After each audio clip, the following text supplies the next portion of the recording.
Welcome back to the We Was Watching podcast. I'm your host, Brandon. I'm your other host, Chanel. And we're, And from uh, I Go just ahead. said I was going to do the intro. Oh, you're gonna do the whole intro. Go Yeah, I'll ahead. do the intro. And we are back to talk about Dune Prophecy, episode 1, the new series on Mm-hmm. HBO that's in the Dune Universe. Takes place, the prequel series takes place 10,000 years before Before the, Paul Atreides. Paul Atreides and all the other stuff that we see in the two Dune movies. And Zendaya. It takes place 10,000 years before Zendaya.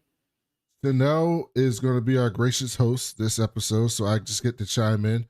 But before we get into that, just those of you listening on podcasts, you can leave us a review on Apple Podcasts or Spotify. If it's 5 stars, we'll read it on the show. Go listen to our other episode that we put out before this of Silo Season 2, Episode 1, which we were covering at the same time as Dune. You can also watch us stream live on YouTube, which we're streaming live right now at youtube.com/@wewaswatching. Go ahead and like our videos on there, subscribe, and hit that notification bell so you can see us every time we go live.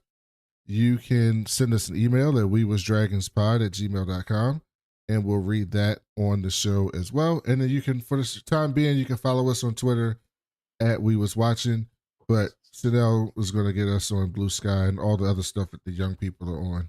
So you'll be able to find us there at some point as well.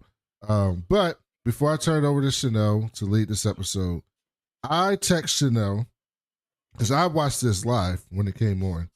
And I text Chanel and I said, Chanel is not going to like this episode. Like, I already know she might be out on this show altogether, but she's not going to like this episode. And I already know. And I texted that. And the reason why I texted that is for 2 reasons. The second reason is because the first half of it is really slow. And I know Chanel can check out on stuff when she's bored. And so I was like, she might check out on this before it even gets to 30 minutes.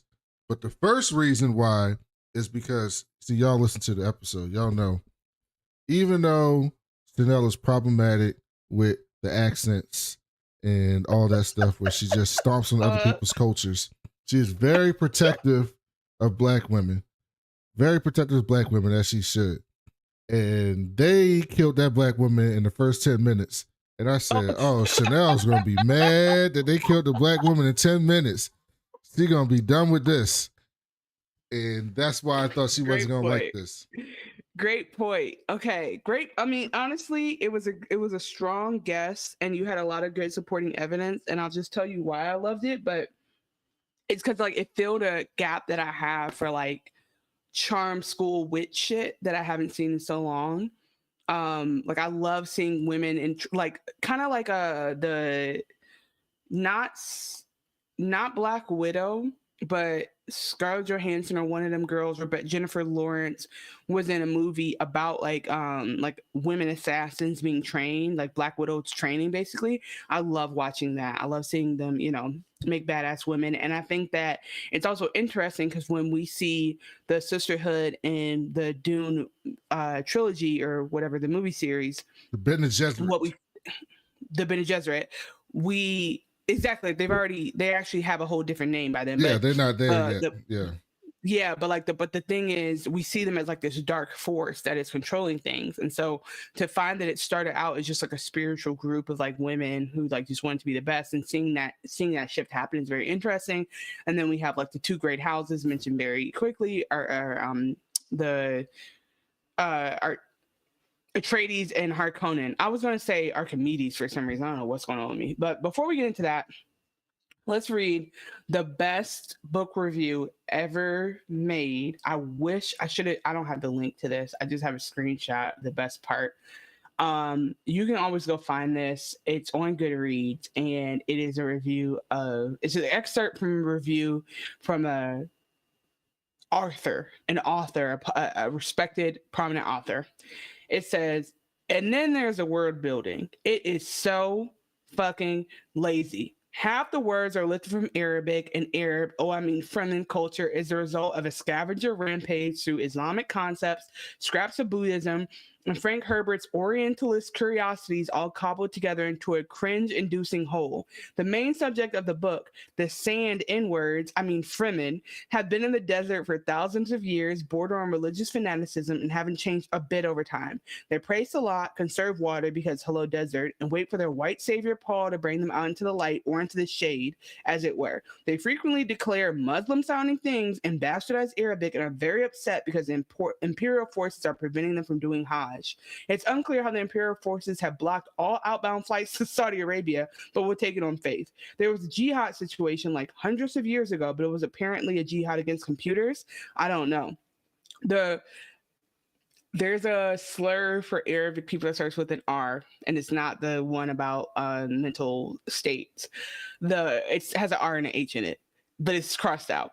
The RHs, I mean Fremen, also do this thing where two men will fight to the death, and the winner will take the dead man's woman as his wife or servant. That's my screenshot of the best thing, because it just goes on and on to be like, this book is so racist against brown people, and it's totally a white savior movie, and it's so ridiculous. And I know when we watch it in the movie, we look at it in different ways, and then also we don't see like the full rise to tyranny that apparently Paul Atreides is working towards. That's like kind of the whole point here. And like then they give us Timothy Chalamet, so it's like seems like a sweet little guy who's running everything. But I say all that to say that is one of the best reviews I've ever read. I cried laughing when I first read it because everybody was just sucking Dune's dick, like, oh, this is the best thing ever. Oh, we love it. And here's this dude who's like, are y'all for real? Like, this is just like basically savages versus the like colonizers. So you sound like a hater. That's what yes. you sound like to me. Like a hater. I loved it. It's my favorite. It's my favorite review ever.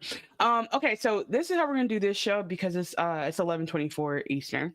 So we're gonna be out of here in 25 minutes. Here's how we're gonna do this. I'm just gonna talk about it. Brandon's gonna talk back, and that's gonna be it. It's not gonna be the official Max podcast. It's gonna be quick and dirty.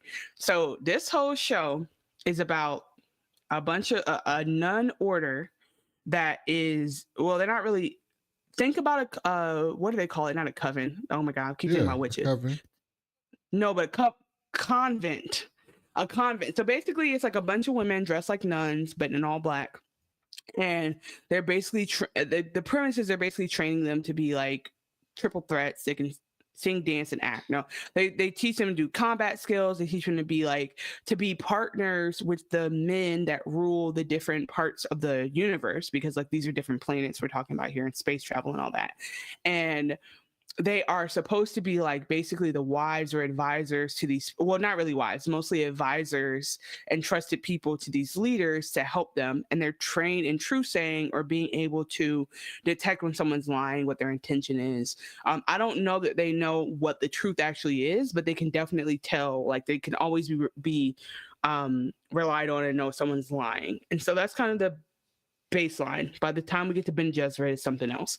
We also have this reveal in Dune Part 2 that like the mom of Paul Atreides is actually Harkonnen bloodline, and she knows it and whatever. So we know Harkonnens are a big like opposing force to the Atreides. So it starts off with her with the chick's name is Valia Harkonnen, and she's like, all right, history be talking about my family. It's a bunch of bitches, and they was going to war against AI, and AI was like ruling everything. But the Atreides was like, we can do this, y'all. Don't give up. And my people was like, all right, we gonna wait inside and see what happens. And so now we're known as cowards forever. But that's not fair. So that's an accurate start to the beginning, right? Yes. Okay, so then she's like, "Well, that is the Islamic term. They call it the Butlerian Jihad. The Butlerian Jihad is where they had the war against the machines, or what they call in the thinking machines. Thinking machines. Thinking machines, right? So this show takes place. This show takes place 100 years after that war, so it's very close to the war of the thinking machines. Where they got rid of all of the thinking machines. Mm-hmm. And like we said, way before the one from Star Wars was his dad in Dune. You know the guy. What? From Star Wars? The pilot from Star Wars, doesn't he play Oscar the dad? Isaac. Yeah, Oscar Isaac. Yeah, thanks. Okay, yes. Thanks. So Okay, so that's the whole thing. And then Valia's like, hey, bitch, I'm about to run this show. So you're like, all right, this is my narrator. And so she's basically like, look, I really believe like we should be the most powerful force because girl power. But really, she's doing girl boss gas like gatekeep. We're not going to get into the politics of white feminism right now. We're just going to stick to the show. But she basically is just like women should rule the world, but in a way that like is manipulative because their leader was realizing, okay, y'all, there's a little bit of there's drama out there. People don't want our services, or like we give good services but the men are still unreliable. So what we're going to do is start a project where we start eugenics basically to breed the best houses together to make like the best leader. And so I guess that's where the girl comes from later, but basically they're starting to fuck around with DNA and genetics to try to breed like a super leader. And how that could go wrong, no one knows, of course. So the older woman, like the ancient ass woman who's running it all, is about to die. And on her deathbed, she calls Valia in and she basically goes, hey, you the one, I want you to run it. This shit's gonna go bad. There's gonna be a tyrant. We need to be prepared. Do it basically by any means necessary. Strap up, get the gun. We're gonna do this. The good news is she does that in front of her granddaughter, who would be like the next in line. So we don't have a House of Dragons situation where like there's an unreliable translation of message. Like it is confirmed she wants her to take over.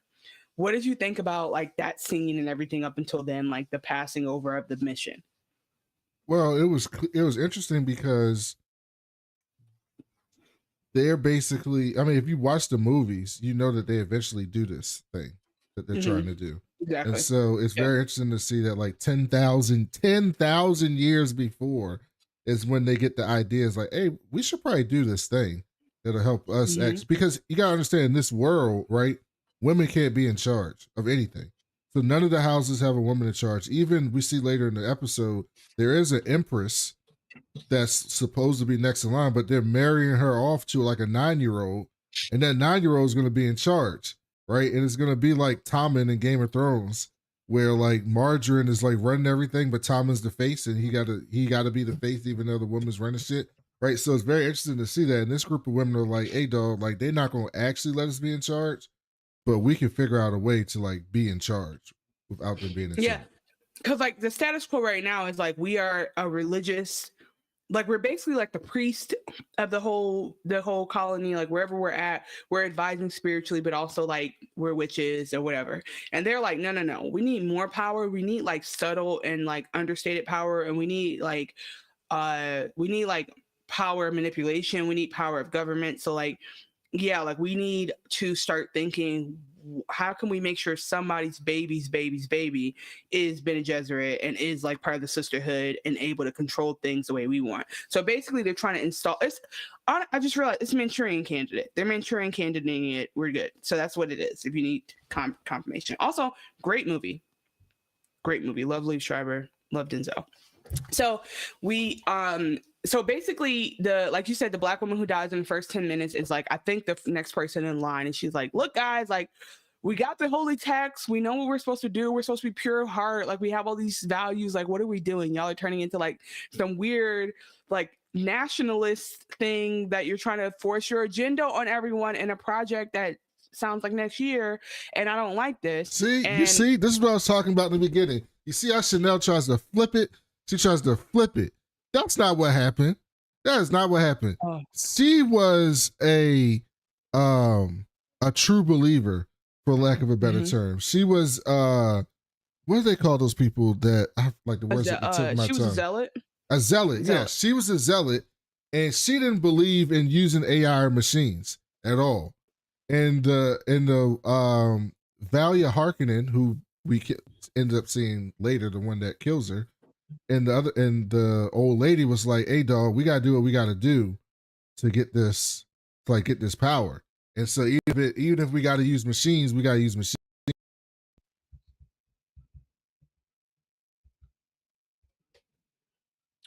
Wait, you just cut out for me. Is it me or you? Oh, it's my headphones.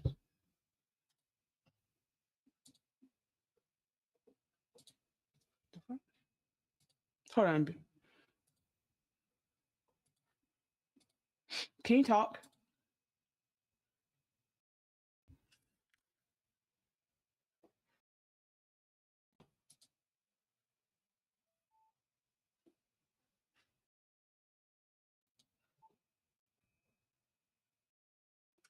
Some bullshit.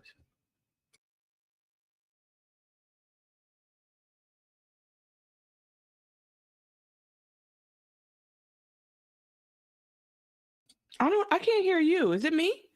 You can hear me?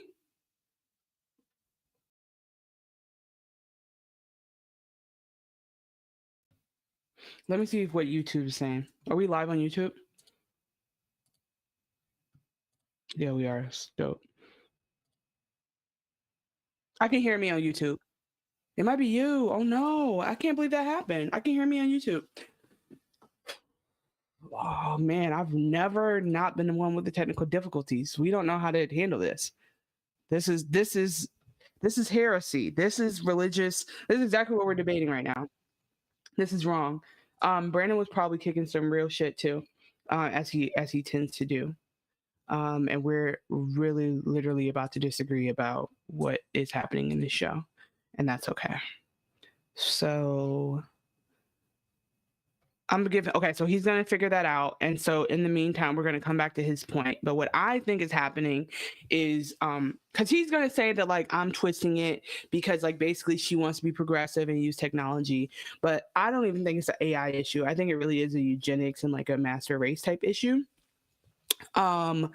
I don't know. Let me double check. I'm still streaming. So anyway, what goes and for the podcast listeners, we're having technical difficulties. Brandon's sound just went out, but we are live on YouTube. And so anyway, I think that it is interesting that Valia keeps talking about history versus like prophecy. So basically saying if the ends justify the means, then everything I do is right. Because if the prophecy is true and we're heading towards like some like certain destruction at the hands of a tyrant, then everything I do to protect us is worth it. But like she keeps doing fucked up shit and be like, oh, you know what? Wait a minute. History might remember me wrong, but prophecy is right. And so basically it's just justification for exactly the thing that probably is what Paul Atreides does to be such a bad person later. And again, I haven't read past book 1. So whatever the fuck he does and how bad it is, I have zero idea, and I just really believe that Zendaya wouldn't be with him if it was that bad. So to get on with it, essentially, she kills her. She kills the zealot. She's like, if you don't want to do what I want to do, then you got to die. And the problem is, she uses the voice for the first time and she's like, oh, I've been workshopping this. Like, what the fuck? Like, you just made up a new power. So we do know they have powers. We do know like there's something special going on here in terms of like what they're able to conjure. I don't know if it's like meridians or whatever Scientology believes. I don't know if it's Jediism. I don't know what's happening, but they're able to conjure new skills out of the fucking air. And so I'm kind of spending a lot of time in the beginning just to say like that bitch ends up being HBIC. She ends up running the shit. I don't know if she's like killing or getting rid of people who disagree with her the whole time, but we find out that like the things look different later. Her and her sister are running things, and it really is like if you're not in line with the mission, you got to go. And so they're training more women, and they're also strategically trying to get women who have power and status to come train with them so that they can, again, like have them under control. And so, hey, still not hearing you. And so we're not sure if the Inez girl is like genetically modified GMO for this purposes, but that is a setup. And so the whole episode is about this wedding that Stanley Tucci that wasn't Stanley Tucci, but hold on, let me find this man's name. Because Brandon said, know the names. Don't just say the people's names. I guess his name is, if it's Stanley Tucci, you owe me a soda. His name was Mark Strong. So Mark Strong is basically like brokering this wedding, and the husband of, the father of the little boy that Brandon was talking about is like, look, I want to be able to stay on Arrakis with you. Like, let's basically rule Arrakis. So everybody's jockeying for power. And there's this very cool scene where the women signal to each other that what each other's like their proxy, like what their purpose is there. So they're both representing powerful men, and they're both like, all right, he wants this, he wants that, and they're like, all right, well, the priority is going to be the wedding, and then we're going to go from there. So they're all on the same page, even if these women are dispatched to different planets and different leaders, because like they're still there for like the sisterhood's mission of protecting from the realm, and so probably going to create the same thing that they seek to protect from. So we I want to skip ahead kind of just to say that the woman who is in charge of the planet where the wedding is happening, which starts with the S. Can you hear me now? So, yay. What the hell happened there? I am so sorry, listeners. I had a whole rant to go on, and I'm sorry. I'm sorry.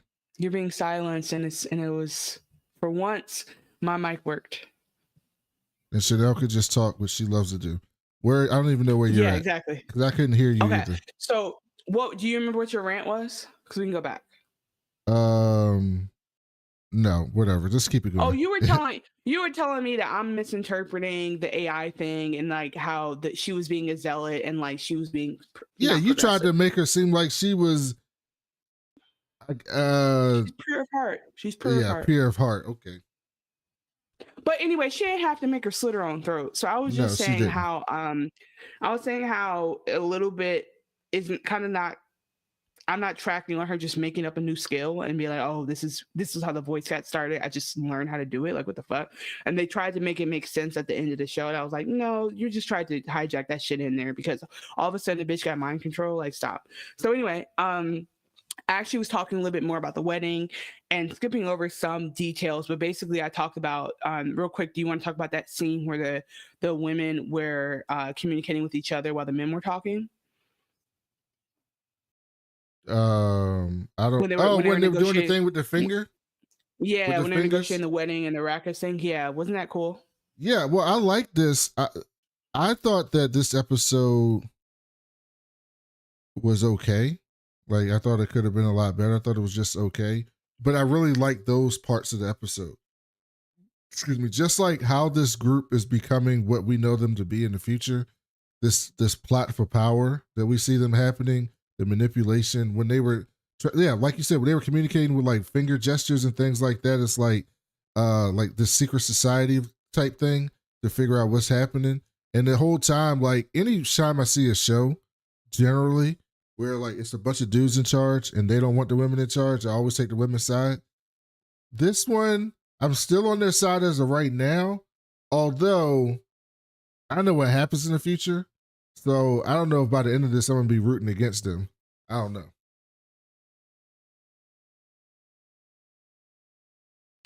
Yeah, I think that they're probably, I think we're heading towards a bad, like they don't get the benefit of the doubt they normally would get. And like I do love the kick-ass nature of like women being trained to be like assassins who can assassin witches with a good heart. But it does seem like Harkonnen, like she's not able to say that she's doing this for the sisterhood when she already started the whole shit off by saying I'm doing this for my legacy. And so like I'm not really believing her no matter what when she starts off, because I'm like I don't think your morals are true. Did you talk about Desmond? Did you get to Desmond yet? But also, okay. Do you know, I think this is only 6 episodes? Yeah, it's only 6 episodes. That's right. That's crazy. Desmond is the guy who trains her, no? No, Desmond is the mysterious guy that shows up, just shows up. Oh, the crazy nigga. No, not yet. No, okay. We'll get to that. So I talked about how the wedding is, I was going to talk about the wedding and the sister who is on the planet with her, because I thought that just made sense right after what they were doing. So basically this, the girl's name is Princess Inez, and she's being married off to make these 2 houses powerful. We just went over that. But there's a sister who's been dispatched to work with her, and I was calling him Stanley Tucci, but the Emperor Carino, played by Mark Strong. And so she has this, like, she's been with her since the beginning and been like training her up, and kind of was the one who was like, I think she's the one for us. And so because of that disparity in the ages, she's able to go train and then come back, and still he won't be of age yet. And so she doesn't have to like take her duties officially or something like that. Because like until he's 18, I don't think he actually gets the throne unless the empress dies. And so I cannot remember what the lady's name was, but the sister that is in charge of her has a terrible dream that basically is like Sister Jen, I think. She's like, we should not do this. This is wrong. Let's pull back. Oh no, it's Kasha. Ji plays Kasha. And she runs back to the home planet and is like, hey y'all, I don't think we should do this. I'm feeling bad. And Valia does some more bullshit where she's like, no, like this is a plan. We're so close, and she doesn't listen. And her sister is the only one close enough to her who she probably won't kill, who she's like, yo, are you just gonna ignore everybody who doesn't agree with you? And she's like, we worked so hard, we're so close, but like you've worked hard and you've made this mission. And I think that's gonna be the downfall. But we clearly see that the Harkonnen fan, like that bloodline doesn't go away. So I don't know what to say about it. But yeah, so what do you think about what do you think that dream was speaking to? There's some bad shit's about to happen, and if y'all keep going down this path that you're going down, it ain't gonna turn out good for us. I don't know if it's gonna happen now, 5 years from now, 100 years from now, 500 years from now, but at some point, all this shit's gonna come back and it's gonna hurt us. Is what I think. Yeah. It's also interesting because it's like it depends on what you think is the worst thing ever. Because like if y'all are still existing, but you've changed your whole who you are, and like you're supporting Paul Atreides or you're putting him in power, and he's a tyrant, are you even going to recognize that that's the thing that might be the bad event she was talking about? And so the one other thing I thought was interesting in the dream sequence is that she sees a rotting pomegranate, and the pomegranate is the thing that they use in the ceremony to make the wedding official. So it's like jumping the broom, basically, the pomegranate. So it is directly like she's not wrong. She's like, this dream is telling me fuck no on the wedding. I find it interesting shows that take place in the future of humanity, but like they do customs at before the time of when it was written, like in real life. So like Dune was written in the 60s, I think, or sometime back then. It was written in the 60s. So like we're long past like betrothing, like at least in American culture, we're long past like kings getting not being a king at 9 and that type of stuff. It used to happen back in Europe back in the day, but like we're long past there. And then in the 60s, you're gonna be like, I'm gonna write a show that takes place 10,000 years from now.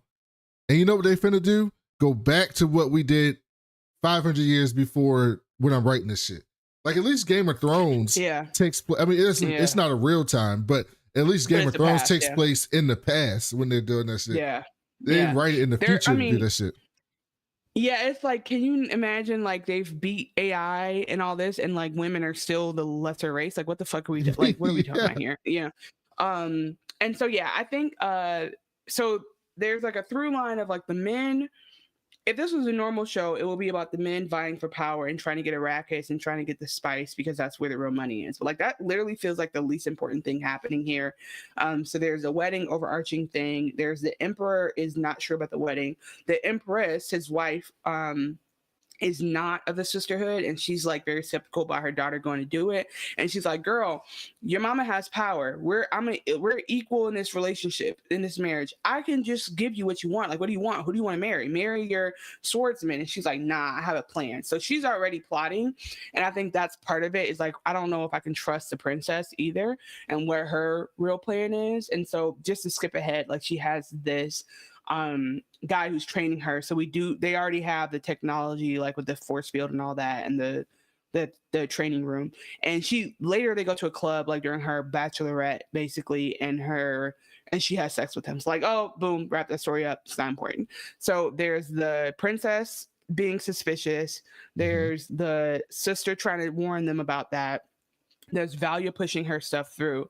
And then there's this random guy who returns from Arrakis and tells the emperor, hey, you heard everyone died when we were out there, but actually, and this is something that happens in Dune, he's like, you would think it was a Fremen, but actually it was like somebody who's supposed to be your ally, and they came and stormed us while we were taking the spice, and they stole it. And so like he's basically saying like, I'm giving you some information you wouldn't have had without me. You should be grateful for it. I'm warning you about like the people you think you should trust aren't trustworthy, and I'm like a decorated veteran, and so basically, can I like come work here and be around you? And so he has no reason to be suspicious of it, because it's like he's a lone survivor and he clearly didn't do it himself, right? So like, okay, yeah, why not come back, also come to the party, come to the wedding party later, and go from there. So I guess I want you to take it from here talking about him, but I want to know, like, what did you think about him from the beginning? About who? The Desmond? soldier. Desmond? Yeah, the soldier, He yeah. looked creepy as hell. And so I figured he was up to no good. Oh well, I figured he was up to something. I don't want to say I thought he was up to no good at this point, but I figured that he was up to something.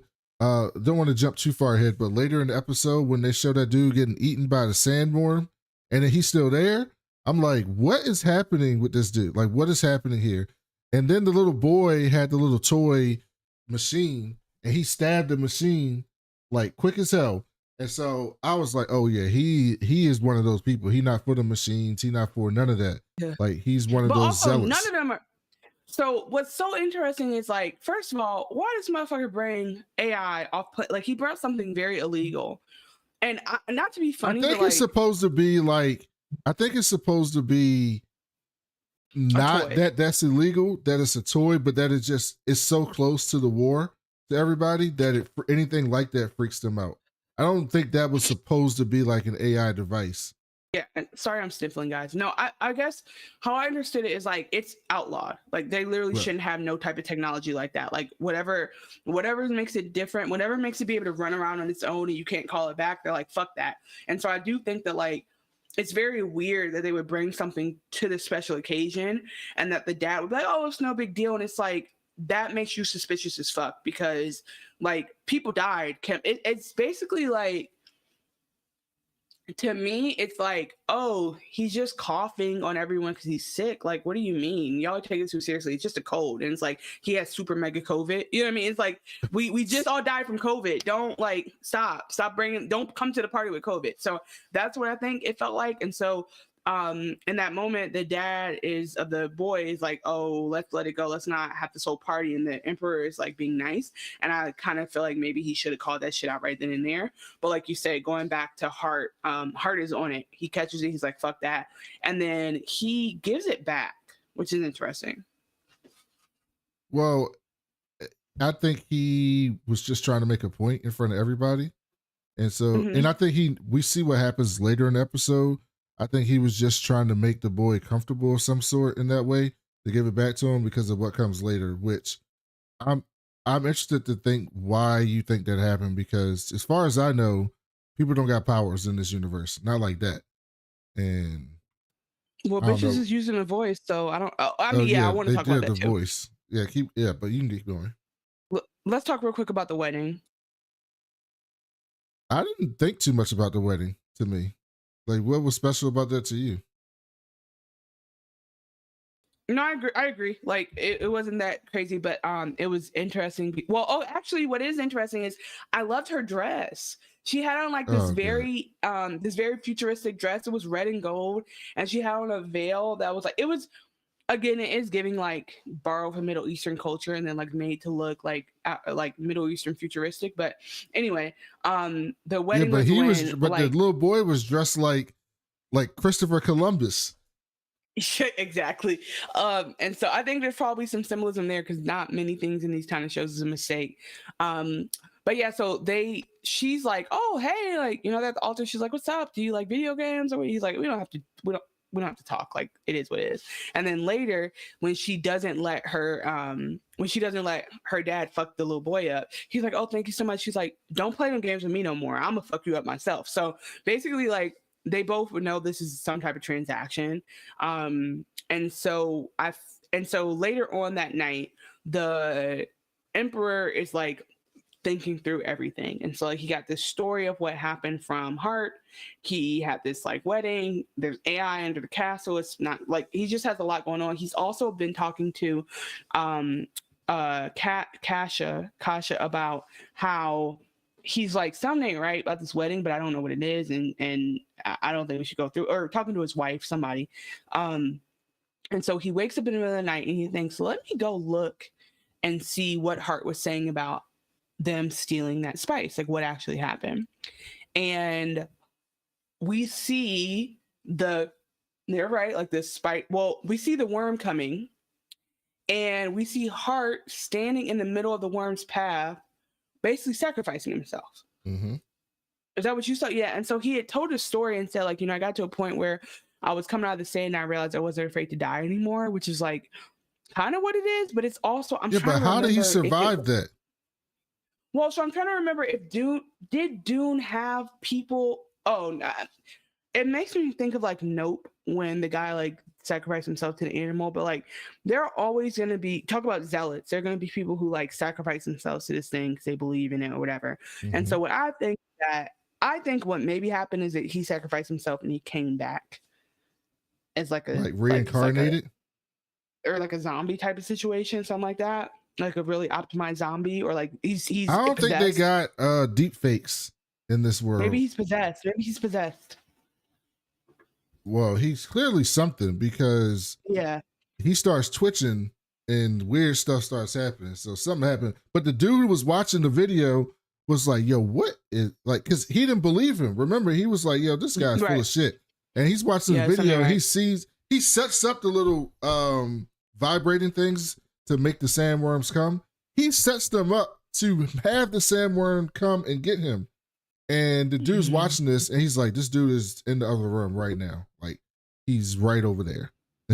Well, I think what fucked me up about this was like this seemed to be like transposed against other stuff happening, and I'm like, had the Emperor been a little bit more like, lock him up until I figure this out, maybe he'd like be okay, because it seems like the rest of and looking at the previews for the season, that motherfucker's roaming free the rest of the time. So at the same time, Hart finds the young king, the young prince, out in the hallway, and this dumbass is playing with the toy again because he really just does not want to get it through his head that that's not his damn pet.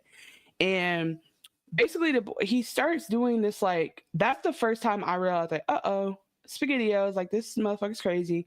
And so he says, because what he said to the Emperor before, right, they had a meeting, and or after it, he said, okay, Your Majesty, he goes to check on him. And the Emperor's like clearly stressed out by everything. He says, especially on a planet like Arrakis, where everything is constantly trying to kill you. I'm like, I've learned a lot. And then he says, he's basically like asking him for his opinion on everything. And he kind of goes into this thing. He says, this theft of spice is merely a symptom.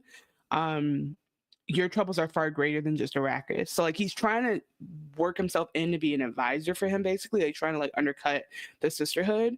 And because the Emperor is like truly doesn't understand he trusts her, but he's just like, here's this man that's just like me talking. So anyway, it says people wonder if we were too quick to discard the machines, and why only the great houses profit from spice. So he's one of the only people who's connected to like the real people and able to tell him. And I think that's what's getting to him, is that like this is somebody who like obviously talks to people and can tell them about unrest, and other people might be too scared. But anyway, remember, they don't just use spice to sell. They have, so because they got rid of all the machines, they don't have like AI to like travel plot courses in space and all that stuff. So they use the spice for, I think they call them mentets or something like that. So like it basically opens up your mind to like certain people. Because if you remember in the movie, they had the black dude who like his eyes changed color and he had to do the calculations and stuff. So like if only the big houses are getting that, then basically you're not only just withholding profit, but you're withholding like enlightenment from everybody else. So he basically asked like, this is the scene I was talking about, where basically he asked him about how what we learn about that is the Emperor is going through this wedding no matter what, because he needs to stay in control of Arrakis, and this helps him do that. And so like these two families both have like ulterior motives. And what he's saying is like, I think there's something out there that's not just man and machine, because like I should be dead and I shouldn't be here. And so like that's kind of all the underlying thing we understand. But then when he's talking to the boy, he's basically like, he's sits down, first of all, like everything's fine, which is how I knew everything was very creepy. The boy is saying that he is nervous and he tries to like console him, but he actually is sitting down there with him like in his laser sights. Mm-hmm. And so he says like, I understand you're afraid, you're in this big old castle by yourself. And then like he acknowledges the toy. And then that's when we find out that the boy's like, oh, my dad's like not even that strict about it. He's like, well, and I wonder, do you think that's like what his views on the toy is, why he ultimately did it, or you think he's gonna do it no matter what? Not that he was gonna do it no matter what. I think that was the Mm. plan the whole time. So we asked him like, are you a soldier? Why are you here if we are like, there's no war on this planet, like we're here? And he says there's a war hidden in plain sight, waged by an enemy that has made themselves indispensable. Do you think he's talking about the women, or do you think he's talking Yes. about the No, I Fremen? think he's talking about the women. He said it's coming to do our thinking for us. And he says, but the machine wars ended years ago. He's like, no, I'm not talking about AI, man. I'm talking about women. No, he says that's why it's so troubling that we're being controlled again. And so I don't know if he's like speaking from like the great energy of the worm, or like, you know, there's all kind of like native knowledge underneath the sand, like in the dunes. So I don't know like what exactly has possessed him, but he 100% is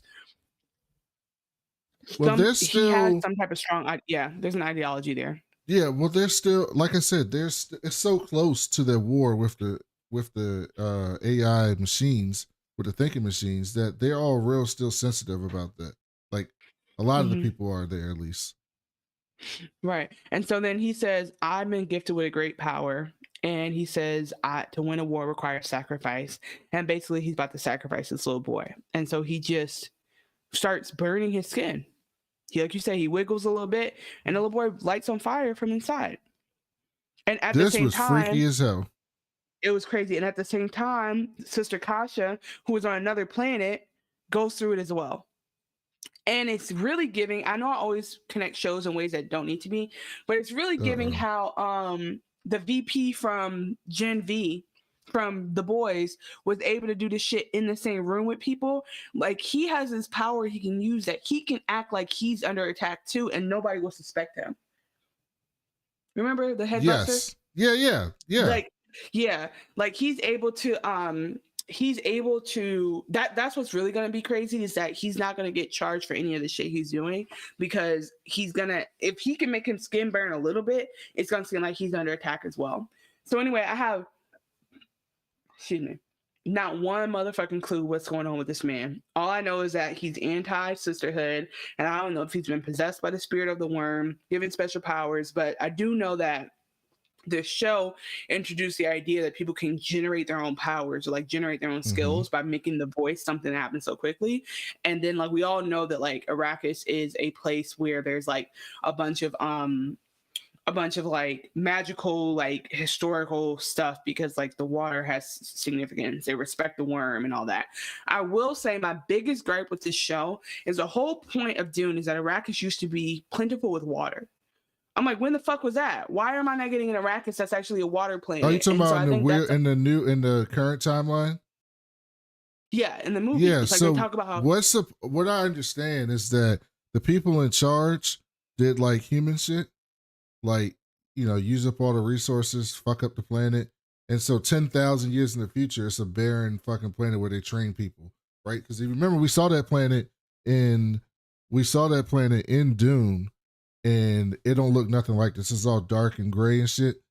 That the planet where they had the big house in the castle and all that shit, it turns into that because they fuck it up. I thought Arrakis used to have water. That's what I thought. I remember like Arrakis was a oasis, and so like the people adapted over time. Oh, I thought you were talking about the other planet. I thought you were talking about the planet where they had the wedding and everything on.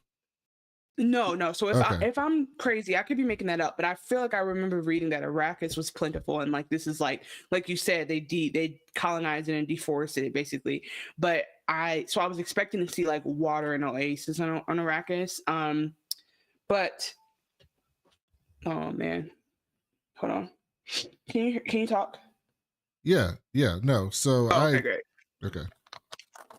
I agree. But my concern here is that they got to do, to me, they got 5 episodes to convince people why they should be into this, right? Because I was into it just because I just love anything sci-fi for the most part.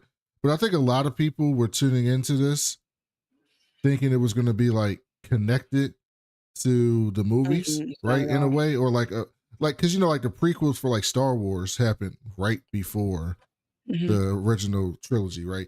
So and most prequels happen like that. This prequels happened in 10,000 years before, Mm-hmm. so it can't possibly be like directly related to it, or maybe it Mm-hmm. can. Maybe they'll find a way to do that. But I think they're gonna have a lot on their plates to get people into that because Mm-hmm. it's so far between what's happening in the movies that we're still not finished with, right? We still got another part, Mm-hmm. one or two parts Mm-hmm. in the movies to go through, Mm-hmm. and then what this is.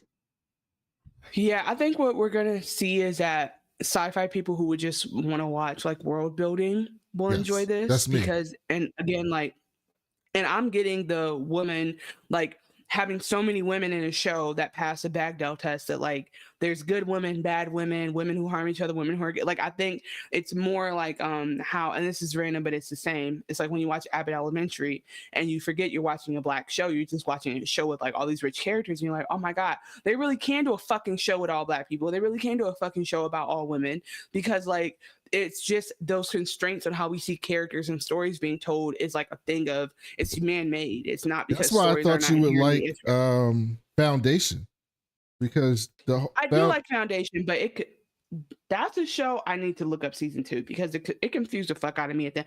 Not even confused me, it pissed me off. There's no reason she should be meeting her mama. That was too perfect. Don't do no perfect bullshit like that where she lands at the exact time to see the pod and her mama been waiting for her for 2,000 years. Yeah, that's part of that's they kind of explain that in season 2, I know they do, but I haven't gone but you back to it. can't help yourself. Um, I haven't gone back to it. I haven't finished it. I haven't looked it up. Okay. I'm just saying I took a break. I still need to finish Slow Horses, and so I will be watching Silo, obviously, for our show that we podcast on Tuesday nights and potentially Sunday. I will keep watching Dune Prophecy. I think so. The episode basically ends with like Valia and her sister realizing, oh shit, like whatever we're dealing with is already here, and whatever's gonna oppose us is happening. And again, we can't be sure if like because of the choices that they made 30 years ago before this to go in this direction, it's created a monster, or if like they would have been dealing with this no matter what. And I do think there's a lot of chicken before the egg when it comes to like imperialism. And then Mhm. I do like the Emperor. I hope that he gets out of it alive. I think the Empress is kick ass because she's like, I just want my daughter to do well. I don't trust the daughter. I don't trust the princess. And the little boy is a toast anyway. So who knows what's gonna, I don't like, I think there's gonna be implications for the marriage. Because if they're dying and not just like burned, I think they're dead. And they are dead. So it's Yeah, they like, got to be I don't know dead. what that means, right? Right. So what happens if your husband who's set to be emperor dies the night of your wedding? Are you being suspected? Like what's going to happen there? And I think that the other interesting thing we didn't talk about at all is there's this younger generation of women who are being trained that they have like there's some diversity there, and those women are like learning the ways of the sisterhood. And so Hmm. like we'll see that storyline develop. So there's a few things happening. Like this doesn't have shit to do with Atreides yet. And then we do have a quick cameo from Baron Harkonnen during the wedding, and I was like, that better not be the same motherfucking Baron. It could be, but it better not No, it's be not the him. Like same. It's 10,000 years before. well, he always is alive, so I thought that he was like had some type of sorcery on him. But you're right. No, I don't I, think that's I would. him. Well, I posted it to Blue Sky. I said, is this the same Baron or is that just a name thing? Because I could see him doing it all. And then also I'm looking at IMDb, and Parker Sawyers, who is my bae from P Valley, will be on here. So there's gonna be more black people. There's gonna be more random cool shit happening. And I think it's worth it. I think every show deserves 3 episodes because very few shows can keep you in the way you need to be like that. Like Hmm. for example, think about all the people who turned off WandaVision because the shit was in black and white. Oh, well, they missed out. WandaVision's the shit. I mean, it took me a long time to come back to it because I was like, what is, so I talked to so many people like, what is this? And you have to be like, no, go back and watch. So like there's something where like we want something to draw us in. And I really have this theory that all TV is good right now. Like there's very few shows that are not worth watching. So give shows 2 or 3 episodes. If nothing else though, go catch up on Silo, watch that with us because that is for sure gonna be a ride, and then enjoy Dune with us because we do love sci-fi, and I do think there's maybe a show I want to pick up a more underrated show in the future if we can. To like, because I feel like everyone Dune already has that name, so people are already going to be hype about it. But basically, I want to do shows that don't already have official podcasts, like shows that people are really looking for. So we're always taking recommendations there. Like people did ask us to do Slow Horses, and I do like your idea you gave in the other episode about doing all Apple TV. I think that's actually feasible. But yeah, I mean, this is like I said, in and out, 30 minutes. We just wanted to review and talk about it. We're on the map. We're talking about It was Dune. actually an hour. You don't even realize how long you talk. It's okay. Well, you dropped for like 25 minutes. Okay. I know. I got to put a disclaimer in the podcast. You're going to be like, why is Chanel just rambling for 20 minutes when no one else is saying anything? I explained. Oh, no, I said like, Brandon's gone, y'all. He's coming back. Oh, don't you worry. did? Like, okay. Yeah. Okay. But anyway, that was our best attempt. Like in the future, we might, if we keep doing Dune, we'll do like very high level probably because this just is a long show and like it doesn't deserve. It's like we just have to talk about it succinctly or all together, but like doing it in the middle is kind of tough. So always open to your feedback as we get into new shows and what you guys think that should sound like. So you can always email us at pod@gmail.com. You can get those at X and eventually Blue Sky. You can follow me at Blue Sky, chanelcreating.bluesky.com or whatever it's called. Brandon will join us eventually. And then you can also follow us on Instagram at Chanel Creating and at Why So Serious Podcast. Brandon has other shows that'll be in the show notes. So check those out. I'm not doing other podcasts right now. So this is where you can find me. And then again, if you're streaming us on youtube.com/@wewaswatching, we love you for that. Please like and subscribe, share with your friends, get us going in the algorithm. And damn. So I guess this is our first real episode of We Was Watching podcast, like straight up, because we do not have time to be changing the name of the podcast every time. So right now we're doing We Was Siloed, but this is like our canon bottom line podcast. Is called We Was Watching Podcast, and eventually like we thought about We Was Watching Siloed, We Was Watching whatever, but we've changed it up each time. That's kept it fun. But whenever we do a show that's not our main show, it is the We Was Watching podcast. So, and always check us out at anchor.fm/We Was podcast, and you can stream us on Spotify. So, Brandon, do you have any ideas for a catchphrase before we go? For Dune? Hell no. I'll think of one though by next week. Okay, yeah. I mean, I guess what I would say is like the chick was talking a lot about history and prophecy, and so our prophecy is that you come back next week and listen again. Thank you guys for being here.